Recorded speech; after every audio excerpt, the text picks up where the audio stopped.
What happened, NCAA's got new rules about headsets, and they've cut out a bunch of them, so I think only one of our grad assistants is allowed to wear headsets, and we had some problems last week with organization, getting things in and getting things adjusted. Thought we'd try it, and Lorenzo and I swapped places and just to see how it went, and I thought it went a little better, but as far as just the operations of it.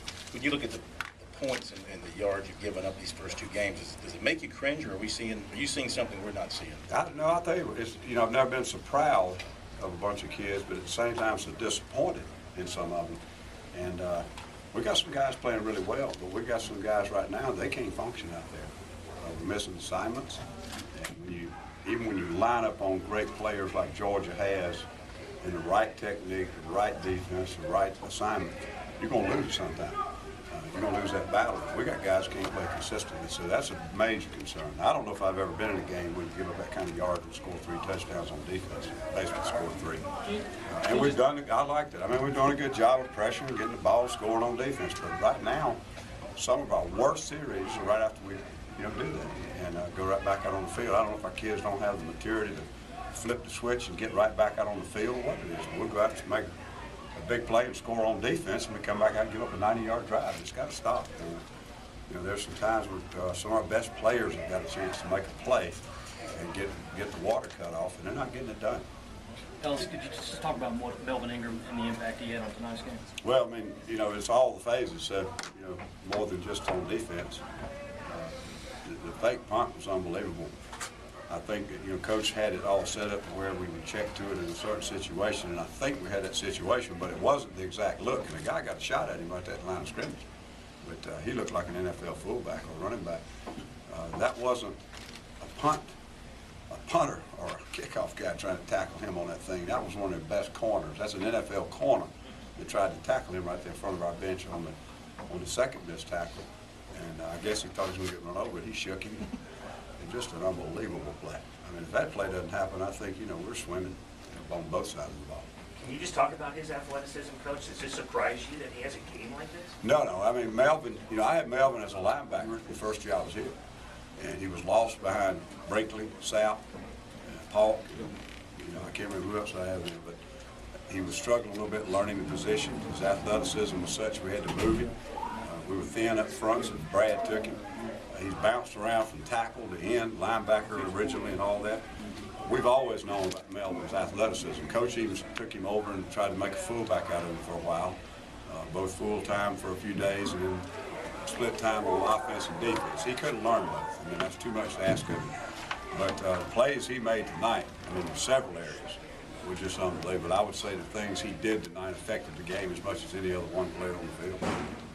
You talk about Davion and the forced fumble right there. Yeah, I think he didn't force it. I don't think he did. Somebody else had forced it. I'm not sure who did. Was it him? At the end of the game? Yeah, the interior. Yeah, okay. We slid our front over and went to an odd front, and I think they missed an assignment. And he came clean inside and stripped it. I saw Melvin tapping it and trying to illegally scrape it along. I thought maybe he knocked it out, but apparently it wasn't Davion. I don't know how well he played tonight. I know he had one missed sack that could have made a big difference for us. We'll have to see the tape and see how he did. Did you see some other things that Ingram had practiced, just athletic-wise? Oh, yeah. We've known about Melvin for a long time. As I said earlier, he's been tried at every position on the field. He could probably throw the ball as far as Stevens. But he can do a lot of things. And I think Coach Butler's been very wise in how he's used him in that punt formation, because now we don't have to fake another punt this year. Somebody's going to have to be concerned about fake punt. So that's a big thing. What was he also a long snapper? Is that what I heard? Don't know about that one. What was Murray seeing when he was completing all those underneath passes? What was happening with you defensively? We've had 2 games in a row now, and I think when you see some of the spread offensive teams, you know you're going to get it. When you think about Georgia, you don't think about that. But what a lot of people, they get in that shotgun and just releasing 5 receivers real quick and throwing it 3-step. You're not going to get there on pass rush unless he pulls it down and can't get it in there. We played man and tried to get up and press them. Some of our guys did not play aggressively. They didn't have the confidence, or they didn't have the technique. I don't know what it was. We tried to switch over a little bit to zone and try to drop into some of the areas they were throwing. Every play was not a 3-step drop, but I'll tell you, in the last 3 series where they were really moving the football at least 70% of their throws were three-step throws. And we didn't defend it well and aggressively. We got to get more poise in there and more aggressiveness and confidence and lock it down.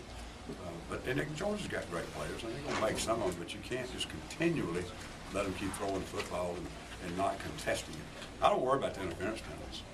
I worry about the uncontested balls. And, it's just like that in the end zone at the end. Get up there and fight for the thing. Get an interference call, that's fine. Don't sit there and get pushed around down that end zone. Coach Johnson, one last question. Coach Springer said he's never seen a game like this, which I thought was a pretty impressive comment. Have you seen a game quite like this? I've been coaching longer than he has, but I've been in some wild ones. I don't know. This was a made-for-TV game, but it was very sloppy. It was very ugly, and that's why I said earlier I'm very proud of our players because a lot of times they could have folded it up and said, frustration takes over, whatever. But they played through it. And they made some critical plays at critical times and did some things. But boy, we got so many things we're not doing well right now, and it's 2 weeks in a row. But I think anytime you got the kind of athletes that are on the field in the SEC and people start spreading it out and throwing it around, you had unbelievable things in the kicking game. We also did some things today that turned the ball game around. We also had a bunch of field position problems with that. So it doesn't surprise me. That football's changed, and the guy said the other day, a gang tackle is 2 people now.